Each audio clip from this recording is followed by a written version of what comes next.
Even differences between kinds of help have drawn the attention of religious writers. Moses Maimonides, a 12th century Talmudic commentator, tried to differentiate among types of helping, no doubt in response to people seeking guidance for their own behaviors. He specified an 8-step hierarchy or ladder of prosocial actions in his golden ladder of charity. The bottom 2 rungs of the ladder involve help that is given reluctantly or that does not correspond to the need of the sufferer. The middle rungs include help that is not given until it is requested, and aid given in such a way that the recipient feels shame. At the higher levels, help is given anonymously, so that the recipient does not know the benefactor and the benefactor does not know the recipient. Finally, at the highest rung of the ladder is charity provided to prevent future need, such as teaching an individual a trade or referring business so that the person can make an honest living and not have to rely on charity. In addition to specifying the types of help that one should give, this classification scheme demonstrates a keen sensitivity to the reactions of the recipient of help, recognizing that receiving help may threaten the person's self-image and possibly lower self-esteem. Maimonides' consideration of the consequences of receiving help anticipated an issue that is of interest among social psychologists. In a recent book by Salomon, 2003, applied these lessons to our modern life, including her own reactions to a homeless man in New York that followed many of the rungs of Maimonides' ladder. We return to this issue in Chapter 7. The religious writings just presented are intended to provide people with strong encouragement to be prosocial in their interactions with others, often with the promise of some heavenly reward. Philosophers, social theorists, and others with a more secular perspective have not been as concerned with how people ought to act. Rather, these writers have attempted to describe how people do act. In doing this, they have often reached very different conclusions. As is usual in discussions of philosophy, we begin with the views of the social philosophers of ancient Greece. Philosophers and prosocial behavior. In general, the Greek philosophers were somewhat equivocal about human nature. Socrates believed that each person pursued that which was good, that is, that which was in his or her own best interest. Box 1.3, the Golden Ladder of Charity. There are 8 degrees or steps, says Maimonides, in the duty of charity. The first and lowest degree is to give, but with reluctance or regret. This is the gift of the hand, but not of the heart. The second is to give cheerfully, but not proportionately to the distress of the sufferer. The third is to give cheerfully and proportionately, but not until we are solicited. The fourth is to give cheerfully, proportionately, and even unsolicited, but to put it in the poor man's hand, thereby exciting in him the painful emotion of shame. The fifth is to give charity in such a way that the distressed may receive the bounty and know the benefactor without their being known to him. Such was the conduct of our ancestors, who used to tie up money in the hind corners of their cloaks, so that the poor might take it unperceived. The sixth, which rises still higher, is to know the objects of our bounty, but remain unknown to them. Such was the conduct of those of our ancestors who used to convey their charitable gifts to poor people's dwellings, taking care that their own persons and names should remain unknown. The seventh is still more meritorious, namely, to bestow charity in such a way that the benefactor may not know the relieved person, nor they the name of their benefactor. This was done by our charitable forefathers during the existence of the temple. For there was in that holy building a place called the Chamber of Silence or Inostentation, wherein the good deposited secretly whatever their generous hearts suggested, and from which the most respectable poor families were maintained with equal secrecy. Lastly, the eighth and most meritorious of all is to anticipate charity by preventing poverty, namely to assist the reduced brother either by considerable gift of a loan of money, or by teaching him a trade, or by putting him in the way of business, so that he may earn an honest livelihood, and not be forced to the dreadful alternative of holding up his hand for charity. And it is to this Scripture alludes when it says, "And if thy brother be waxen poor and fallen in decay with thee, then thou shalt support him, yea, though he be a stranger or a sojourner, that he may live with thee." This is the highest step and the summit of charity's golden ladder. Plato was a bit more pessimistic about human nature. Human nature will be always drawing him into avarice and selfishness, avoiding pain and pursuing pleasure without any reason, and will bring these to the front, obscuring the juster and better. However, Plato recognized that there were means by which these basic instincts could be curbed. Mankind must have laws and conform to them, or their life would be as bad as that of the most savage beast. Later, Aristotle addressed some of the same issues, but unlike the egoist views of Socrates and Plato, he had a more positive view of people, seeing them as basically noble, generous, and good. He believed humans were quite concerned about their social relationships and therefore, by implication, about the well-being of others. Aristotle argued that there is an asymmetry between the reactions of a helper and a person being helped, with the benefactor having a more positive feeling for the recipient than the recipient has for the benefactor. Almost 2,000 years later, other Western and European philosophers also addressed the question of whether people are good or bad by nature. Like the Greek philosophers, they often disagreed in the conclusions they reached. Part of the reason for these disagreements was that often their pronouncements on the general character of human nature were, in fact, greatly influenced by the specific time and place in which they lived. For example, Niccolò Machiavelli lived in 15th and 16th century Florence, Italy, and observed the actions of the infamous Medici family members as they connived, plotted, and even murdered to achieve political power and personal riches. Accordingly, his view of human nature was that it was not particularly benign. In The Prince, Machiavelli described people as being ungrateful, fickle, false, and willing to use others to their own end with little or no real concern for those they have used. In fact, Machiavelli may have written The Prince to curry favor for himself from the Medici family. The notion that people would do something to help others without expecting to receive an even greater benefit for themselves is certainly contrary to Machiavelli's characterization of human nature.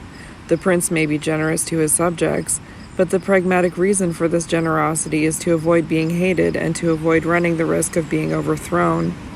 Thomas Hobbes, disturbed and frightened by the political and social upheaval he saw in 17th century England, i.e. the bitter religious and political battles between King Charles I and the House of Commons, espoused a different but equally bleak view of human nature. He believed that the natural state of human affairs was of individual versus individual, each doing what was in his or her best interest. This selfishness might produce helping, but the motivation for such prosocial action would certainly be some expected benefit for the helper. In fact, Hobbes felt that the only thing that motivates cooperative actions among humans is fear of some outside agent who would punish the most egregious instances of harming others. In the absence of such a threat to keep them all in awe, he claimed that people would be in almost continual conflict, with every man against every man. Hobbes, like Plato, believed that the only solution was for people to establish social contracts in the form of governments, what Hobbes calls the Leviathan, that force restrictions on their own inherently selfish desires. The motives that underlie the creation of the Leviathan are not concerns for others but only self-concern. Presumably, the best government in Hobbes's view would be one that provides each of us with protection from the exploitative attempts of others, but imposes only minimal constraints on our own self-serving actions. There is, of course, another possibility. Maybe it is society and the government that it creates that are inherently corrupt and the individual who is good. This was the position of Jean-Jacques Rousseau, a Swiss-French philosopher who wrote some years after Machiavelli and Hobbes. Like many intellectuals in Western Europe at that time, Rousseau believed that people are basically good. He believed humans were noble savages. In his view, human nature starts out as noble, upright, and good. People have an innate sensitivity to others that leads to mutually beneficial relations. If individuals were able to mature in a natural state, Rousseau claimed that they would develop a strong moral sense of their obligations to others and live a virtuous social existence.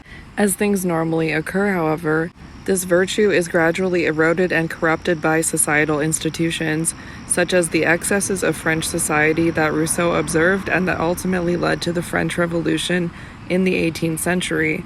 According to Rousseau, society leads people to derive their satisfaction from being better than others, rather than from an appreciation of the natural harmony of the inner self, the natural environment, and other people. Rousseau believed that progressive educational programs that address the changing needs of a person would promote a genuine concern for the common good and a recognition of the need to live in harmonious relations with others. At this point, we would like to make 2 points clear. Questions about the essence of human nature are not idle exercises of the past. More recent philosophers have also grappled with the issue of the core of human nature, and many of the ideas that have been discussed have found their way into the political beliefs and economic systems of the 20th and 21st centuries. For example, Karl Marx and Friedrich Engels argued in the Communist Manifesto for a sharing arrangement among the citizens of a state, the proletariat, and the result was the political system of communism that became the form of government for many countries, most notably in the former Union of the Soviet Socialist Republics.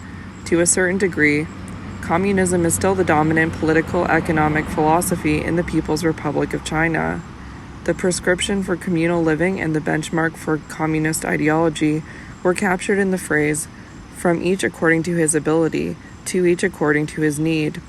Although the true cooperative philosophy of Marx's theory was not well captured in the Lenin-Stalin form of communism of the Soviet Union, this ideal of everyone doing all they possibly can for the well-being of the group, secure in the knowledge that all of their needs would be satisfied, is a perfect example of the potential benefits of cooperation for the common good.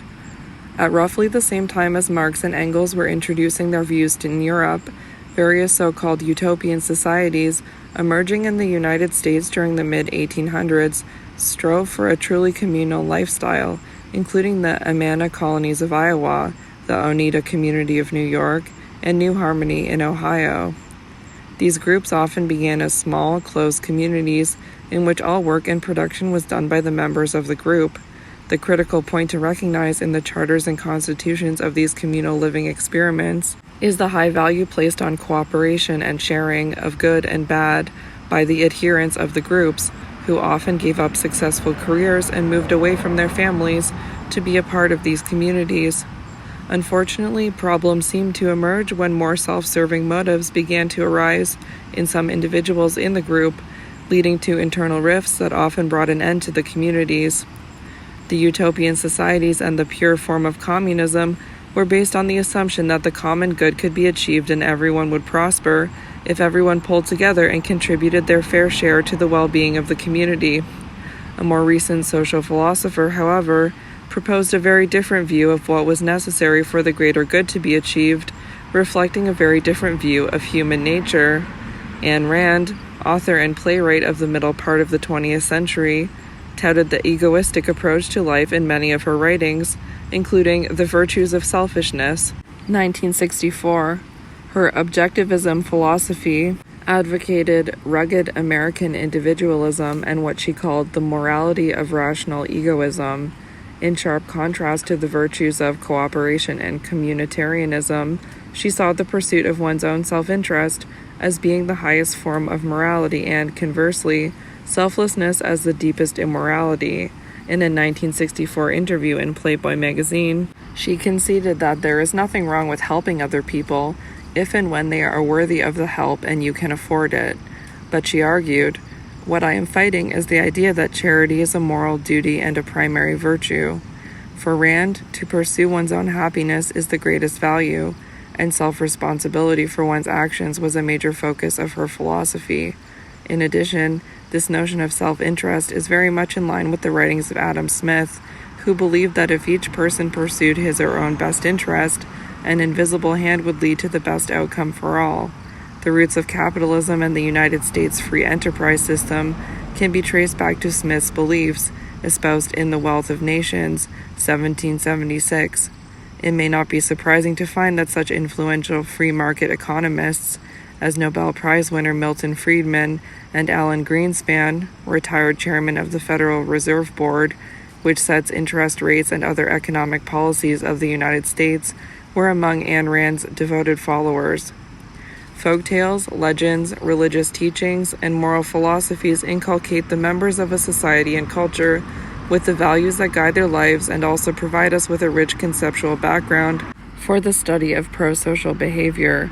However, reliance on these sources will not enable us to answer the questions that we might have about helping, altruism, and cooperation. In fact, although some common themes do emerge from these disparate sources, often they reach very different conclusions about how humans should act and how humans do act. In these cases, there is no impartial means to determine which one is correct. Thus, other strategies need to be pursued if we are to finally grasp the full complexities of the domain of prosocial behavior. The strategy we take in this book is to rely on the systematic scientific study of prosocial behavior. The scientific study of prosocial behavior. Among the scientific disciplines, social psychology has taken the lead in the study of prosocial behavior. William McDougall, author of one of the first social psychology textbooks in 1908, provided an early explanation for prosocial actions.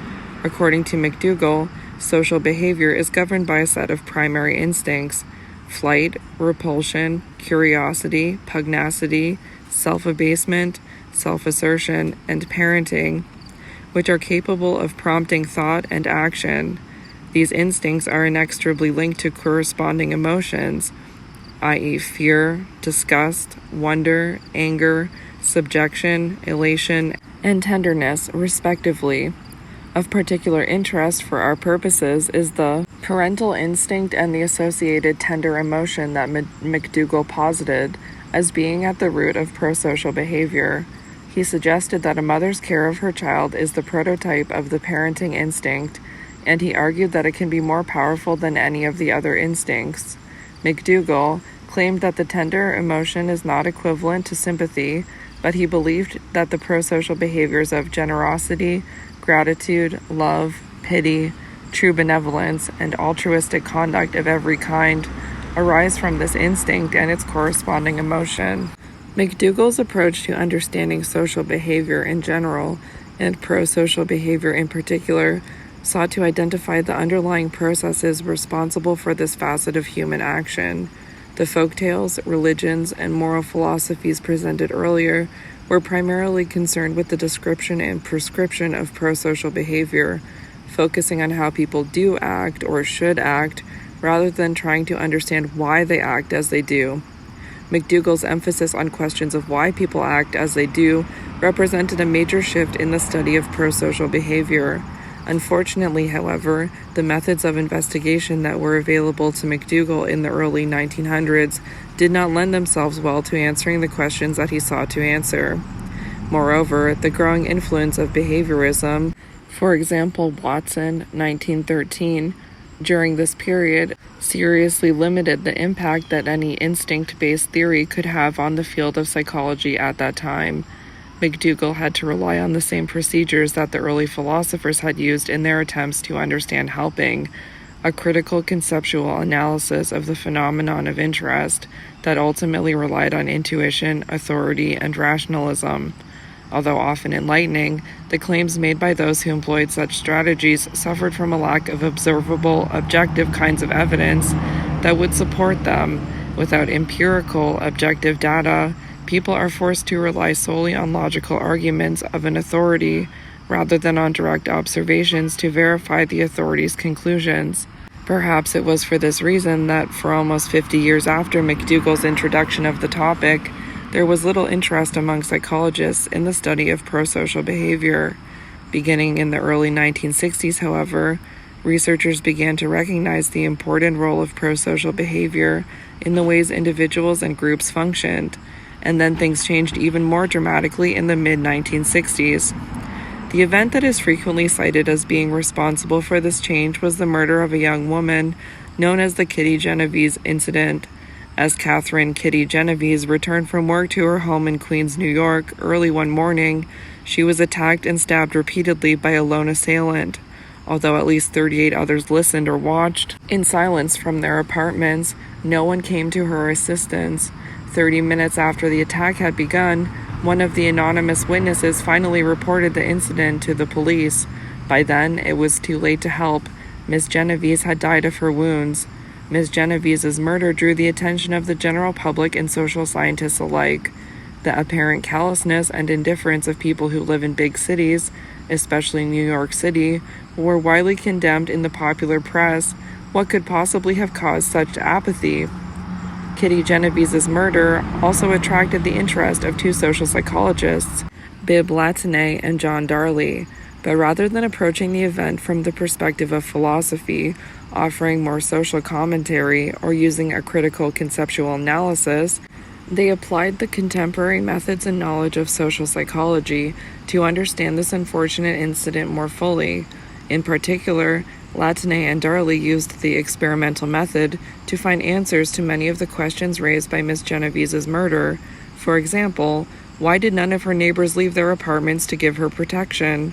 Why did the one witness who called the police wait so long to make his telephone call? And why did he wish to remain anonymous? By using the empirical approach that is a defining feature of the scientific method, Latané and Darley were able to identify some of the situational factors that can promote or inhibit helping. As we show in chapters 3 and 4, their research program led to the development of a model of the decision-making processes that people use when deciding whether to help someone in distress. Latané and Darley opened the floodgates for empirical research work on helping behavior. In the 20 years after Miss Geneviese's murder, over 1,000 research articles were published concerning prosocial behavior. Moreover, in the past 20 years, the study of prosocial behavior has expanded in exciting ways, well beyond the study of emergency intervention and other more everyday forms of spontaneous helping. Prosocial behavior is recognized today as a much broader phenomenon and behavior that is intertwined in the fabric of social life. We examine these emerging topics, as well as the traditional issues, in the chapters of this book. We do not want to suggest, however, that the systematic and scientific study of prosocial behavior is the exclusive domain of social psychology. Within psychology, prosocial actions are also of interest to many developmental and personality psychologists. Outside of psychology, social scientists in sociology, anthropology, economics, organizational behavior, and political science study the causes and consequences of positive forms of interpersonal behavior, and these approaches complement the social psychological approach to helping and altruism. On the whole, psychologists tend to focus on individuals as opposed to collectives, i.e. groups, societies, cultures, and as a result, they tend to study the factors that influence a single person to act in a prosocial manner within a dyadic, two-person, or group, multi-person situations. The individual, therefore, may be seen as the primary level of analysis. But to answer some of the important questions about prosocial behavior, we need and in fact want to also consider the broad social and societal context in which prosocial actions occur. These other social sciences provide this perspective. Finally, we need to mention that the social and behavioral sciences are not the only disciplines that study prosocial behavior. As we show later, primarily in Chapter 2, there is considerable interest in altruism and other prosocial actions among ethologists, geneticists, sociobiologists, and other natural scientists. Defining our terms. Thus far, we have been using words and phrases such as prosocial behavior, altruism, helping, and cooperation in a somewhat loose and informal manner. Before we proceed any further, we need to define more precisely these and other terms that we use throughout this book. As we present our definitions of the terms of interest, you can gain some sense of the kinds of problems one encounters when one tries to provide precise scientific definitions of the phenomena of interest. That is, within psychology and across scientific disciplines, one of the greatest problems in the systematic study of prosocial behaviors has been the lack of consensus about the meanings of these critical terms. This is reasonable because, as we stress repeatedly throughout this book, the psychology of helping and altruism involves complex scientific, semantic, and philosophical issues. With this caveat in mind, let us proceed. We try to understand and elucidate different kinds of prosocial behaviors. Prosocial behavior is the label for a broad category of actions that are defined by society as generally beneficial to other people and to the ongoing political system. There are several features of this definition that deserve comment. First, as we noted earlier, prosocial behavior is necessarily an interpersonal act. There must be a benefactor and one or more recipients of the benefits for a prosocial act to occur. Second, the phrase defined by society implies that a given behavior is not inherently or universally prosocial, or antisocial for that matter. Rather, there is a social judgment that could change dramatically as a result of changes in the circumstances or historical and political context in which the behavior takes place. For instance, taking something from a store without paying for it would normally be considered an antisocial action, but many people would view taking desperately needed medical supplies from the wreckage of a neighborhood drugstore following some devastating natural disaster as a prosocial action, and the person who did this might be viewed as a hero. Conversely, consider the Good Samaritan laws that were enacted in Germany in the 1930s. These laws required German citizens to help the police round up and imprison criminals and enemies of the state. At first, this may appear to be prosocial behavior. However, in the 1930s in Germany, the police were the SS, or Schutzstaffel secret police, and the criminals were homosexuals, gypsies, Jews, and other groups whose sole crime was to be hated by the Nazi government. Many of the people who were rounded up and imprisoned as a result of the enforcement of these laws were later killed in concentration camps. Thus today, with the benefit of historical perspective and what we now see as a different definition by society, we see the German citizens' compliance with these so-called Good Samaritan laws as antisocial and morally reprehensible, to say the least. Although we need to be mindful of the contextual nature of prosocial behavior, it is not this part of the definition that may cause problems for the person who wants to study prosocial behavior. Recall some of the examples presented at the beginning of this chapter: holding the door for another student, volunteering to help in a service organization, working together with team members, and assisting at the scene of an accident. There would be little disagreement among the vast majority of people in our society that these are all prosocial actions.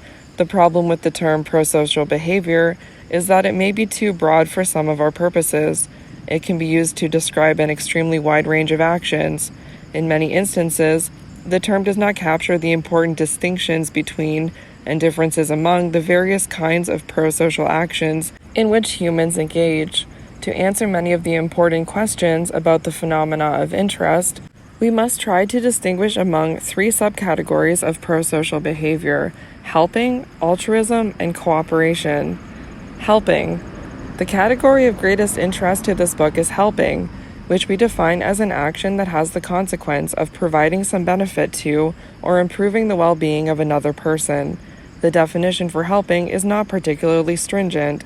As long as the well-being of one or more people is improved by the actions of another, e.g., giving a gift, providing resources to accomplish a task, helping has occurred.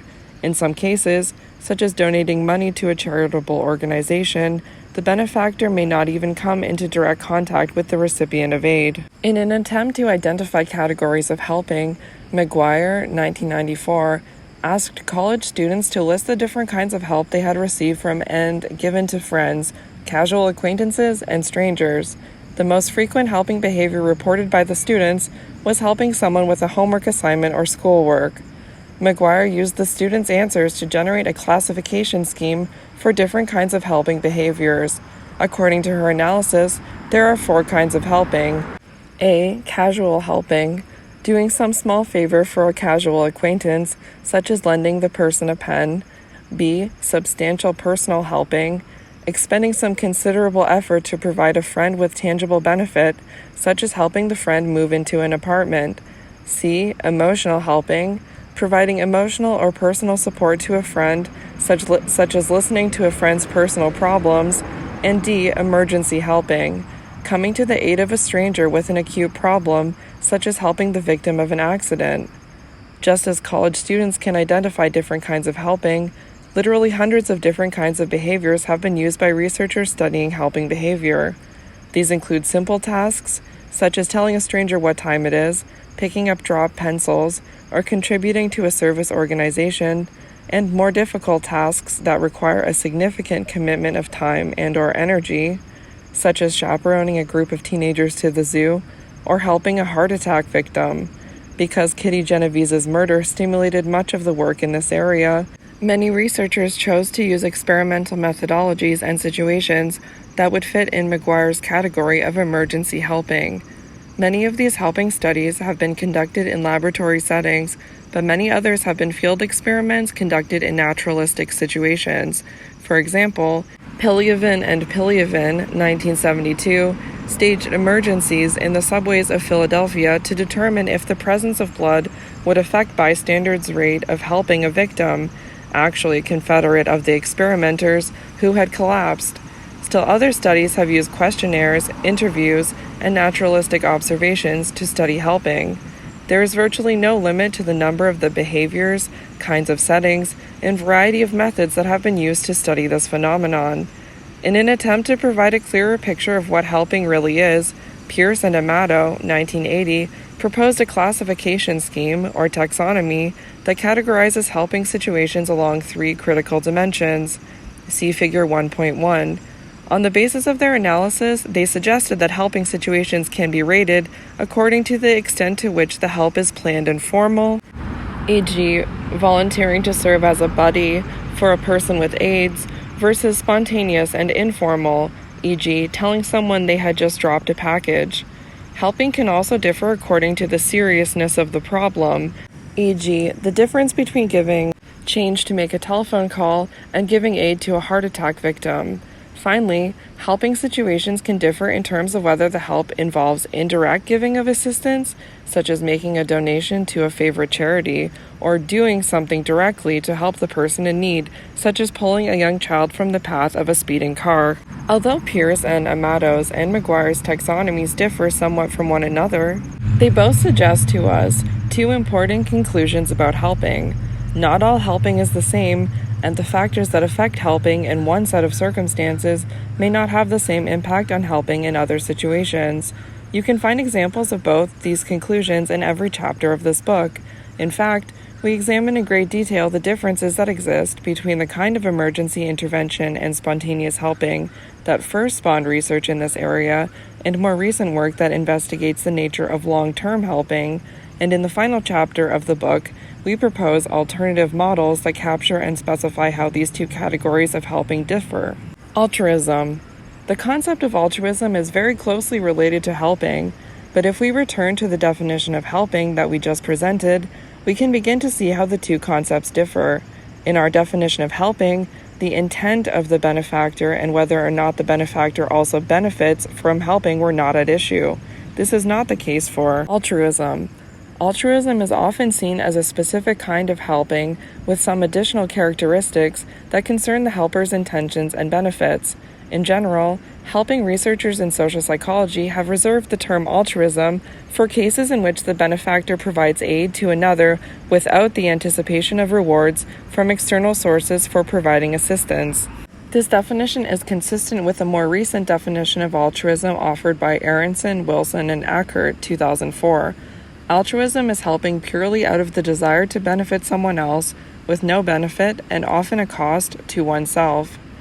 As the definition by Aronson et al. May suggest, some theorists would like to restrict the use of the altruism label even further and impose the additional condition that helpers must incur some cost for their action. The addition of the self-sacrifice criterion as a necessary condition for altruism presents some problems, primarily because it shifts the focus of the definition from the beneficial consequences received by the victim to the consequences realized by the helper. The self-sacrifice criterion does, however, make explicit the widely held belief that true altruists cannot receive any personal benefit for their actions.